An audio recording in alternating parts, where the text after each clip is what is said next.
Olá, estamos iniciando mais um Consumidor em Pauta, um programa com a realização da TVE. Aqui nesse espaço, todos os convidados atendem respostas e questionamentos e dúvidas sobre os mais variados temas do direito, especificamente no direito do consumidor, no direito do trabalho, no direito imobiliário, no direito comercial, no direito tributário, no direito previdenciário e família e sucessões. E é muito fácil você enviar a sua pergunta ou seu questionamento. O nosso WhatsApp é o 51985946773 ou, se preferir, pode enviar para o nosso e-mail consumidorempauta@tve.com.br. No programa de hoje estaremos tratando do direito do trabalho, recebendo aqui o Dr. Marcelo Armigliato de Jesus. Seja bem-vindo, Dr. Marcelo. Mais uma vez, vamos contar aí com a sua cooperação para atender as questões e dúvidas dos nossos telespectadores. Olá, Gil, tudo bem? Me permita fazer uma saudação especial também ao pessoal que nos acompanha pela telinha da TVE, aquelas pessoas que nos acompanham lá pelo canal do YouTube. Temos quase 87 mil inscritos. E será que a gente consegue botar uma meta de chegar a 90 mil inscritos até o final do ano? Vamos trabalhar para isso. Vamos trabalhar para Marcelo? isso. Compartilhe as informações, perdeu uma resposta aqui, vá lá, assista novamente, compartilhe as informações e leve a informação para aquela pessoa que pode estar precisando dela. Também uma saudação especial à nossa equipe técnica e à nossa querida produção. É um prazer enorme estar de volta aqui contigo. Perfeito. Vamos então para a primeira pergunta do nosso telespectador Renato. Trabalhei em uma empresa durante 2 anos. Depois fiquei encostado por problemas de saúde adquiridos dentro da empresa. Fiquei em tratamento durante quase 6 anos. Ao receber alta, me apresentei na empresa, porém ela tinha sido vendida. Fiquei sem informação nenhuma. Não recebi nenhuma notificação da empresa. O tempo passou e fiquei sem receber meus direitos até hoje. Carteira continua assinada. Ele pergunta: como fica essa situação? Perdi todos os meus direitos, mesmo não sendo notificado pela empresa. Não perdeu, Gil, não perdeu os direitos. A pergunta dele é importantíssima, porque muita gente pode estar numa situação muito parecida. O cidadão estava trabalhando, se afasta ali por 6 anos, no caso dele, estava em auxílio-doença ou aposentadoria por invalidez, não importa. Tem a alta, se apresenta na empresa e a empresa onde está? A empresa não está mais lá. E aí, o que fazer numa situação assim? Bom, primeiro é importante que nós tenhamos em mente o que acontece com o contrato de trabalho quando o trabalhador se afasta em auxílio-doença ou aposentadoria por invalidez. Já dissemos aqui em outros programas, nessas condições, o contrato de trabalho ele fica suspenso. E estando ele suspenso, ele pode ser encerrado? Evidentemente que não. Essa é uma regra protetiva justamente para situações como essa, onde o trabalhador fica 6 anos afastado do INSS, aí tem a alta, aí pelo menos ele vai ter para onde voltar. Sim, mas a empresa ela foi vendida. Como fazer agora? Artigo 10º e artigo 448 da CLT. Qualquer alteração na estrutura da empresa, uma fusão, uma incorporação, uma sucessão, uma venda, não poderá trazer prejuízos ao contrato de trabalho dos seus empregados, dos trabalhadores. Então, no caso específico da pergunta, esse nosso trabalhador, se ele ficou 6 anos afastado, quando ele teve alta e uma nova empresa comprou a empresa antiga, quando eu compro uma coisa, eu compro o pacote fechado. Eu estou comprando não só os bens materiais que guarnecem aquela empresa, mas como os bens imateriais, que são as pessoas. Quando uma empresa compra outra, ela está comprando também a folha de pagamento. Ela está comprando a força dos trabalhadores que estão na ativa e também aqueles trabalhadores que estão afastados.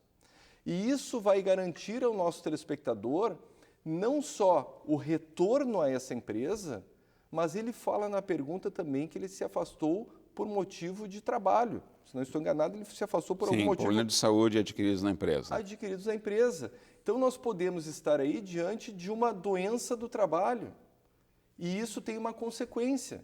Além de ser readmitido, ele vai ter direito também à garantia de emprego de 12 meses a partir da alta do INSS. Portanto, telespectador, procure um advogado de sua confiança. Esse advogado pode notificar primeiro a empresa dizendo, olha, eu retornei, tive alta previdenciária, estou à disposição dessa nova empresa que comprou a antiga. Se essa empresa não der nenhum retorno, ingresse com uma ação trabalhista, peça a sua reintegração ao emprego com o pagamento dos salários do período. Só uma dúvida aqui nessa questão do Renato. Então, o senhor disse, ele tem o direito a retomar as suas atividades, tem estabilidade de 1 ano, é isso? Tá. E nesse período aí, se ele for, notifica, né, o advogado vai lá e notifica a empresa, tá? A empresa não aceita a notificação, ele tem que entrar na justiça. Como fica a situação nesse período? Ele vai ficar sem receber nada? Vai ter que ficar sujeito às circunstâncias do processo judiciário, é isso? Não, ele não vai ficar sem receber nada. Veja bem, tive alta previdenciária, me apresentei na empresa e a empresa não fez nada, disse que não era com ela, a partir daquele momento ele já pode exigir os salários. Tá, principalmente porque ele tinha uma garantia de emprego, uma estabilidade, porque... claro, a gente vê a pergunta de maneira superficial, mas aparentemente essa doença que afastou tinha sim uma relação com o trabalho. E se tinha uma relação com o trabalho, ele tem a garantia de emprego. Então ele poderá buscar os salários do período a partir da alta previdenciária que ele teve até o final da garantia de emprego. E essa estabilidade tem algum período, por exemplo, ele relata aqui, o Renato, que ele trabalhou durante 2 anos. Essa estabilidade de 1 ano, ela tem alguma correlação, está ligada ao tempo que ele teve de atividade na empresa? Por exemplo, ele tem direito aos 12 meses ou a 1 ano se ele tivesse trabalhado 5 anos. No caso de 2, como é o dele, não. Só uma dúvida, não está na pergunta aqui, mas também para nos ajudar a esclarecer. Entendi. Aqui. Não tem nenhuma relação com o tempo de trabalho. Essa garantia de emprego está prevista lá na Lei 8.213 de 91 e ela diz que aquele trabalhador acidentado ou vítima de uma doença profissional que se afastar, é importante que esteja afastado, que tenha recebido um benefício, que é o caso da pergunta, sim, ele terá garantia de emprego de 12 meses após a alta previdenciária, independentemente de quanto tempo ele trabalhou. Pode ter trabalhado 1 dia, se acidentou no primeiro dia de trabalho, se afastou, ficou 6 anos afastado, retornou, vai ter direito a essa garantia de emprego de 12 meses. Correto. Vamos para a próxima pergunta do nosso telespectador César. Ele relata, trabalho em uma cooperativa que presta serviços para várias empresas. Alguns colegas meus receberam o salário no último dia útil do mês passado, enquanto outros ainda não receberam nada, como é o meu caso, diz ele. Quando me pagarem, o que vão ter que dar a mais? Vamos lá. Existe na CLT, no artigo 459, parágrafo 1º, uma regrinha para pagamentos de salário. Diz mais ou menos o seguinte, olha, o salário deverá ser pago até o 5º dia útil subsequente ao mês vencido. Então, se eu trabalhei o mês de setembro inteiro, eu tenho que receber até o 5º dia útil de outubro. O problema é que a CLT só se aplica a empregados, trabalhadores empregados. E o nosso telespectador fala que trabalha numa cooperativa. Não é a mesma regra. Nós temos, então, que partir para a lei, se a lei da cooperativa, que é a Lei 5478, se não me engano, que trata do trabalho cooperativado, e essa lei ela não tem nenhuma regra parecida com essa da CLT, que diz que até o 5º dia útil o pagamento. E também não fala em salário. Quem trabalha numa cooperativa não recebe salário, faz as suas retiradas através do Prolabore. Então, o que vale para essa situação envolvendo cooperativas e cooperativados é aquilo que está no regulamento interno. Se o regulamento interno prevê que o pagamento, que as retiradas do Prolabore devem ser feitas até o dia 31, do mês, até o último dia do mês, e no caso o telespectador está vendo atrasos, aí nós pegamos a próprio Código Civil, tem uma regrinha da responsabilidade civil. Aquele que causar prejuízo a outrem fica obrigado a reparar. Ora, se eu sempre recebi minhas retiradas até o último dia do mês e eu marquei o meu cartão de crédito para vencer no dia 2 ou no dia 1º e eu recebi atrasado a minha retirada e paguei juros para o meu cartão de crédito, e nós sabemos que não são baixos esses juros, é evidente que, pela responsabilidade civil imposta pelo Código Civil, essa cooperativa teria que arcar com esses pagamentos de multas, juros e correção monetária em função do atraso, certo? Então, ainda que não seja a mesma regrinha da CLT, sempre que houver um atraso na regra, um descumprimento da regra, uma impontualidade nesse pagamento, o empregador ou a cooperativa vão ter que responder pelo pagamento da correção monetária e eventuais multas que você tenha pago, suportado por essa impontualidade. Próxima pergunta, a telespectadora não se identificou e diz: estou pensando em me aposentar. Após minha aposentadoria, eu posso colocar a empresa na justiça por desvio de função e outras objetividades? Veja, Ju, o receio da nossa telespectadora. Após a minha aposentadoria, eu posso? Eu tive uma professora no meu curso de especialização em Direito do Trabalho, que era a doutora Valdete Souto Severo, que ela dizia o seguinte: durante o curso do contrato de trabalho, os trabalhadores não têm direito nenhum. É uma frase forte, eu fiquei pensando, poxa, mas como não tem direito nenhum? Na verdade, eles não podem exercê-los. Aqueles trabalhadores que não possuem estabilidade no emprego, eles só vão poder exercer os seus direitos quando forem despedidos. E no caso dela, ela está esperando a aposentadoria para poder exercer os seus direitos. E isso é muito prejudicial, principalmente para aqueles trabalhadores que têm muitos anos na empresa. Alguém que tenha 20 anos na empresa, ele só vai poder buscar os últimos 5. Então, os outros 15 anos de direitos que lhe foram sonegados ficaram para trás.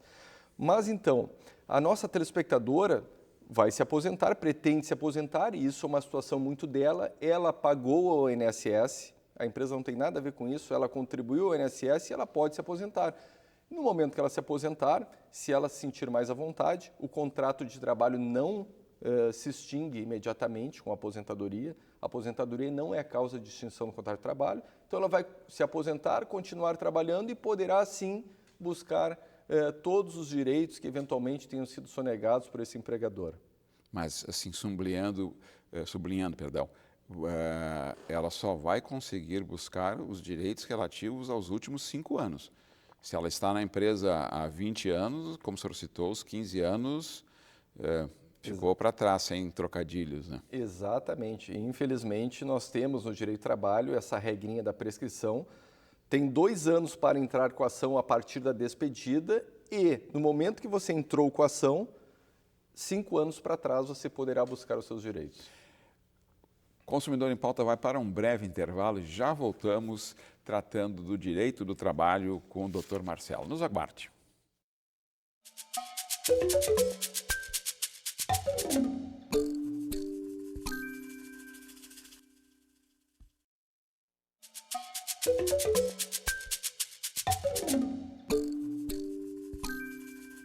Estamos de volta com Consumidor em Pauta, um programa com a realização da TVE.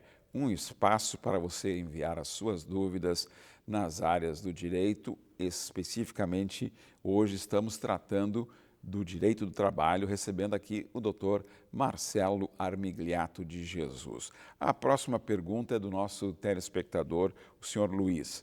Trabalhei de frentista em um posto de gasolina e recebi a insalubridade de 20%. Meu patrão dizia que ele poderia escolher entre insalubridade e periculosidade. Isso está correto? Vamos lá, seu Luiz. O direito de escolha entre insalubridade e periculosidade é sempre do trabalhador e não do empregador. Existem, Gil, alguns trabalhadores que realmente trabalham em ambiente nocivo à saúde e também que representa um risco à própria vida do trabalhador. E esse exemplo é um exemplo clássico, o frentista. O frentista ele está numa situação de risco, porque a qualquer momento, lidando com inflamáveis, pode haver uma tragédia. Claro. E também ele está numa situação prejudicial à sua saúde, porque aqueles vapores que saem da gasolina são extremamente nocivos à saúde do trabalhador.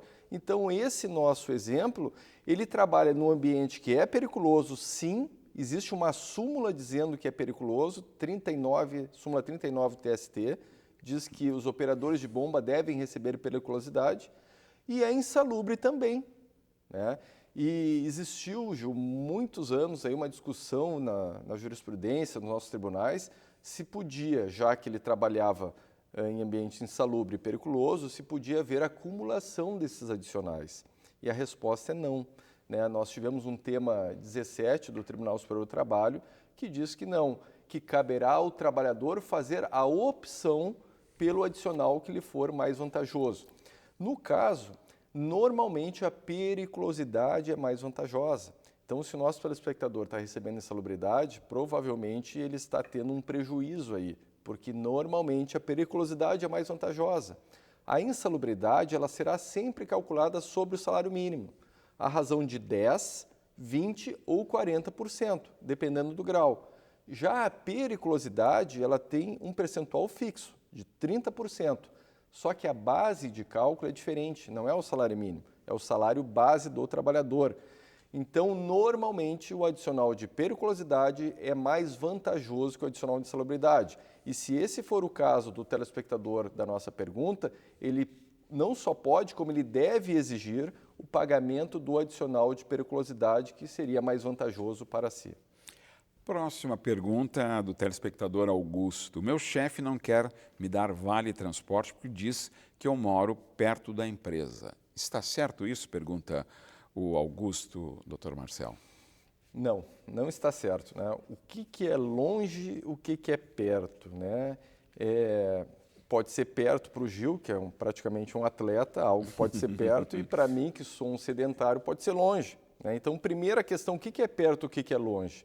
A lei do Vale Transporte, ela não estabelece como requisito para recebimento uma distância mínima entre o local de trabalho e a empresa. Ora, se a lei não estabelece essa distância mínima, não cabe ao empregador fazer essa exigência. Então, assim, uma vez solicitado o Vale Transporte, ainda que seja uma distância pequena, deverá a empresa fornecê-lo e poderá descontar 6% do salário desse trabalhador. Agora, Gil, sim, o requisito do Vale Transporte é que ele seja efetivamente utilizado do caminho do transporte para casa, para a residência até o local de trabalho, do local de trabalho até a residência. Então, o empregador deve fornecer sim. Agora, aquele trabalhador que eventualmente solicite o Vale Transporte, mora muito perto, solicita o Vale Transporte e não utiliza o Vale Transporte para ir da sua casa até o local de trabalho, guarda o Vale Transporte para utilização em outras situações, ele está errado. Tá? Ele está errado porque é requisito, o fornecimento é obrigatório. No momento que eu solicito, não é facultativo para mim, trabalhador, o uso em outras atividades. Ele é obrigatório ser usado da residência até o local de trabalho, do local de trabalho à residência. E se o empregador descobrir que esse Vale Transporte não está sendo corretamente empregado e utilizado, poderá ter algum problema aí disciplinar. Esse trabalhador poderá ter algum problema disciplinar. A próxima pergunta da nossa telespectadora Bernadette. Aproveitando para lembrar você que é muito fácil você mandar as suas questões nas mais diversas variadas áreas do direito? Não. Vão ser especificamente para as seguintes áreas, ou direito do consumidor, ou direito imobiliário, ou direito comercial, ou direito tributário, ou então direito de família e sucessões e o direito previdenciário. E no caso de hoje, no nosso programa, estamos tratando do direito do trabalho, recebendo aqui o Dr. Marcelo Armigliato de Jesus.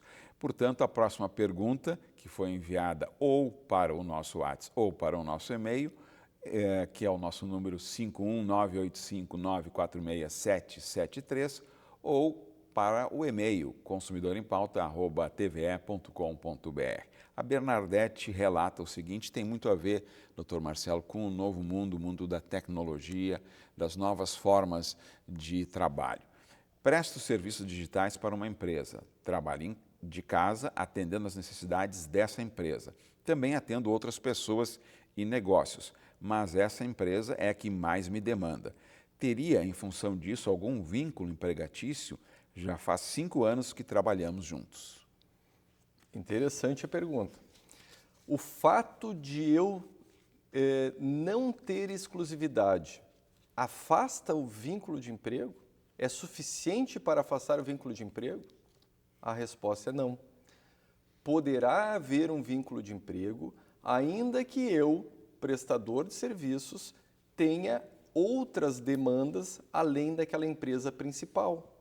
Poderá haver sempre que os requisitos lá do artigo 3º da CLT, e o principal deles é a subordinação, sempre que ela estiver presente de maneira clara, poderá o trabalhador buscar o vínculo, ainda que não tenha uma exclusividade com aquela empresa.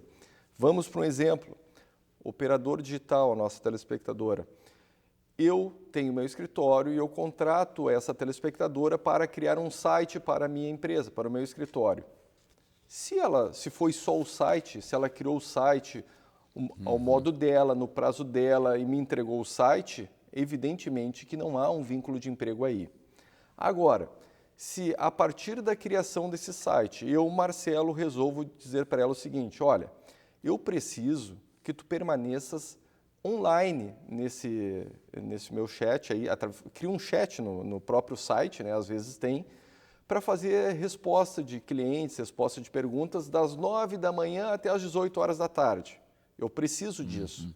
Ora, aí já vamos lá. Eu estou estabelecendo uma necessidade, praticamente uma jornada diária para essa prestadora de serviços.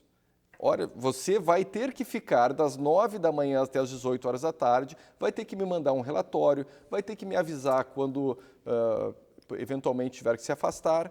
Ora, nesse momento que eu começo a fazer essas exigências, eu estou criando, na verdade, um vínculo de emprego com essa trabalhadora. Então, o fato de você, trabalhador, prestar serviço de maneira não exclusiva, não significa necessariamente que não tenha direito ao reconhecimento do vínculo de emprego. Próxima pergunta está dentro desse contexto, doutor Marcelo, do home office, tá? E o Marcelo, Meu xará. teu xará, tá? Enviou a seguinte pergunta contextualizando uma situação. Me chamou a atenção o caso de uma instituição financeira que demitiu funcionários que estavam em home office por baixo rendimento. Li que houve monitoramento dos computadores usados por esses funcionários. É legal esse tipo de coisa? Não seria invasão de privacidade, doutor Marcelo? Em primeiro lugar, eu vi essa notícia, tomei conhecimento dessa notícia e, para mim, opinião pessoal, Marcelo, é uma desculpa. E por que é uma desculpa? Porque a própria CLT permite ao empregador trazer de volta os seus empregados do regime home office para o regime presencial. Ora, se não há uma produção adequada, então a própria lei permite que eu traga-os de volta para o regime presencial. Para ir ao home office é necessário um acordo de vontades. Para voltar do home office é ato unilateral da empresa. Então, se a empresa poderia ter chamado todos novamente para o presencial e não os chamou, preferiu despedir, para mim é uma desculpa. Em relação ao monitoramento, regra geral, a empresa pode monitorar aqueles equipamentos que ela forneceu, aquelas ferramentas que ela forneceu, se enviou um computador, se tem um sistema, se tem um programa, ela pode fazer o monitoramento das suas ferramentas de trabalho. Porém, primeiro, deve haver a ciência prévia do trabalhador deve ser uma relação transparente, o trabalhador deve saber que ele poderá estar sendo monitorado nos e-mails corporativos. E segundo, o monitoramento ele deve ser restrito ao trabalho e à produção. Eu posso colocar um sistema que me diga quando ele acessou, e a hora que ele acessou e a hora que ele deslogou o acesso. Mas eu empresa, jamais poderei colocar um sistema que, por exemplo, leia o teclado, leia o que ele está escrevendo no seu WhatsApp pessoal. É evidente que isso seria uma invasão de privacidade. Então, como regra geral, pode haver um monitoramento, mas desde que haja uma ciência prévia e desde que seja um monitoramento estritamente para verificação do trabalho e da produção. Dr. Marcelo Amigliato de Jesus, agradecemos seus esclarecimentos aos nossos telespectadores aqui do Consumidor em Pauta. Aguardamos todos na próxima edição. Até lá!